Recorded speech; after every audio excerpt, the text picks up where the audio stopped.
let's move to our last segment. It's our Bookster segment. Bookster is a website for book lovers and so much more. Joining us via Skype and he is in Utah. He's in Utah? Yeah, he's in Utah.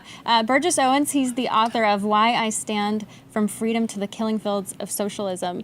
The book discusses Owens' belief that Marxist socialism is a threat to American culture. Welcome, Burgess.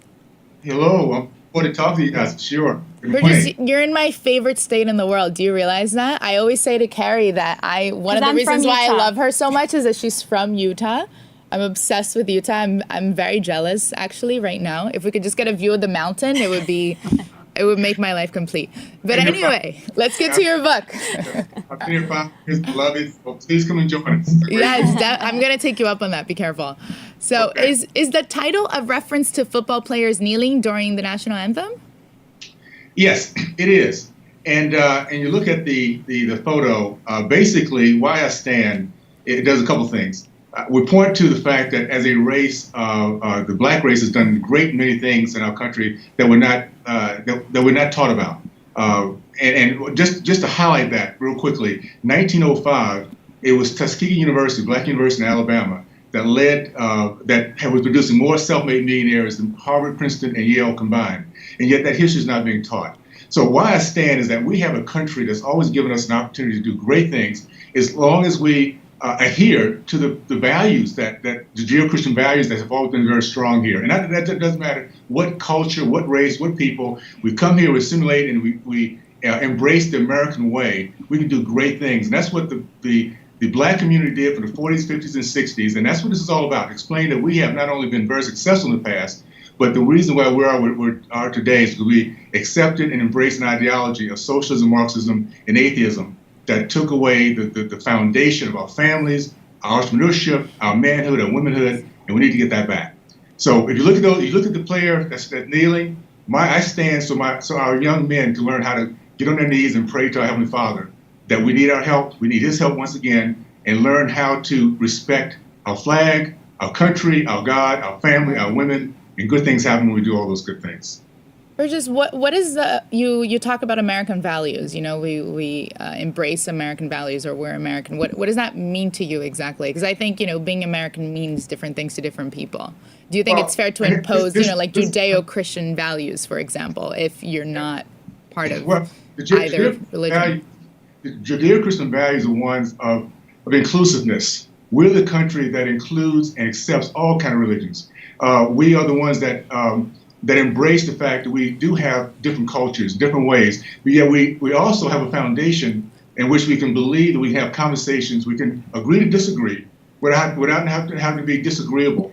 We don't have to shut down conversations because we look at each other inside out, not outside in. That's the core of the Judeo-Christian values, is that we look at each other the way God does, inside out, not outside in. Every generation, I grew up down deep south, Tallahassee, Florida. During the days of KKK, segregation, you name it. We had a very strong segregated community, a very successful black community. But the most important thing from that point to this day is we're teaching ourselves, every generation, to look at each other from inside out, not outside in. That's why the NFL that I played in back in the 70s, which didn't have black quarterbacks, black centers, black linebackers, today that's not an issue because it's all about meritocracy.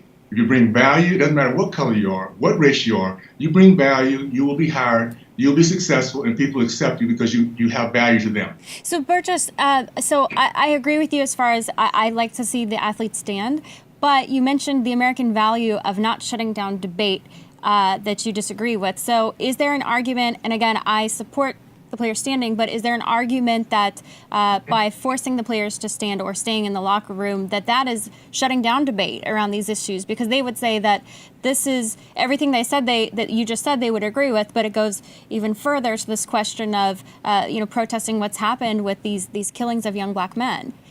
Let me tell you what the responsibility of every generation, and this has been the case up until this point, is make sure our kids have a better view of our country, better hope, more opportunity, of understanding opportunity, and more hope that their actions can actually, in this country, give them a second chance. What we do is we demean our flag, our culture, and that's what the flag is all about. There's many ways of debating, and there's very many ways of protesting. Understand these same young men that represent billions of dollars as they stand around that football field.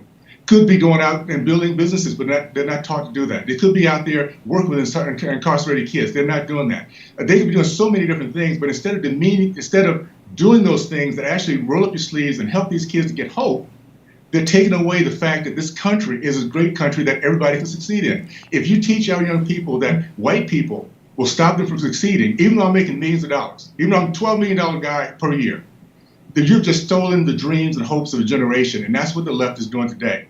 So no, I grew up during a time where even though we had true institutional racism, I was the third black athlete to go to the University of Miami. But yet my parents taught us that this is a country that you work hard, you study, you respect, you be honest, and anything can happen. You can go anywhere. And I teach my kids the same thing. I don't teach them that white people will stop them from succeeding in their lifetime. We need to stop that. That's being racist, and we're turning our country, our young black urban people into racists, in which they look in and they evaluate people based on their color versus their content and character. Okay, so I think we can all agree on the fact that, racism is bad. And yes, we want to live in a country where everybody can succeed and everybody can be treated equally in spite of whether you're black, white, Muslim, Christian, whatever it is.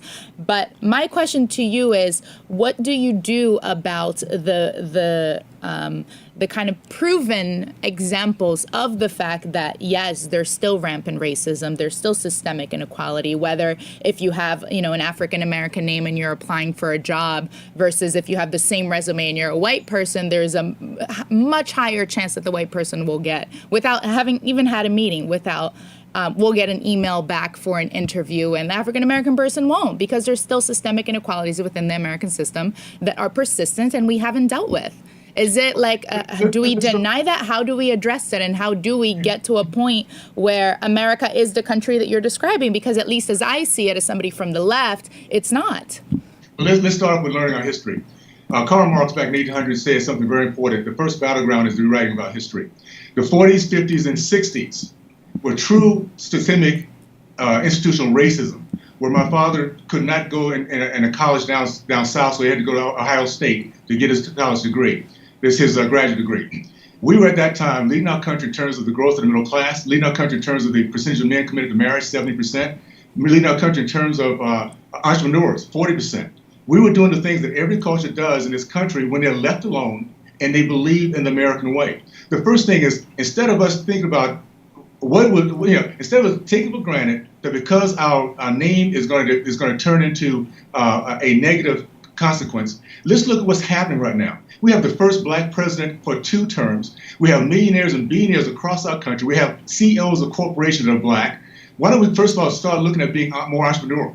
Why don't we go out and start owning business instead of begging for jobs, giving jobs? Why don't we start looking at educating our kids? In the state of California, 75% of the black boys in the state of California, as of last year, cannot pass standard reading and writing tests. Why don't we as a country look at that as an attack on our young men? Because if you can't read and write today, you're going to be going to the gangs, you're going to go to jail, you're going to go all the things that we don't want to have happen. You're going to lead, you're going to be 93% of the black people will be killing black people because they're hopeless. So understand that we have a systemic problem, but it's not the American way. It's not the Judeo-Christian values. It's so Burgess, but how do we? There's a lot of fighting and anger and name calling and divisiveness and bitterness around this issue of kneeling. What's the way forward to just lower the temperature so that we're not so conflicted about this? Very good question. First of all, it's up to the NFL. Every company has a way of putting parameters in place that protects their brand.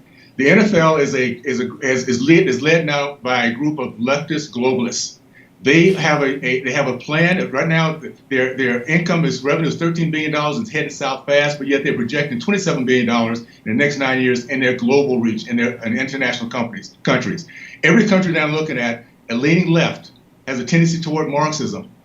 China, Vietnam, and if they South Korea, if they can find a way to demean the American flag, the American way, it is then accepted and embraced in countries that are against America. So I would say this: NFL leadership, just like if you wore a red sock when you're supposed to be wearing a white sock, they will find you until you correct yourself. Our young men need to know there's a way. There's there's parameters, there's respect for companies, there's respect for brands, and there's a price to pay. And in an NBA, keep this in mind, NBA has 80% of black athletes. You do not see any demonstrations because they told them very quickly, this is our brand, this is our company. We want to make sure that people love us and continue to look at us. So you stand and respect our flag. That's the NBA. All right. NFL years haven't figured it out. Yeah, well, Burgess, we got to wrap it right there. I want to encourage our viewers. We got a lot of comments here that are saying, amen, Mr. Owens. Julie Harrell says someone with common sense. Finally, someone writes the truth. We got people disagreeing with you also. So I encourage people to have a civil debate. People are being civil on our Facebook page. Exactly. It's good. That's what America's all about, civil debate. It is what America is all about, and that's why I do agree with you. If you want to kneel, that's your way of speaking. If you don't, you don't. And and that's really promoting freedom of speech. So I think this is great. It's exactly what I think you're talking about when you mention American values. Guys are doing is the American way. You agree to disagree, and we have a chance to listen and decide which way we want to go. So thank you. Exactly. It shows what America really is all about. Thank you so much. Thank you, Burgess. Thank you for joining and us. Enjoy Utah. Mwah. I miss you, Utah. Yeah. And thanks. Bye. Bye, Burgess.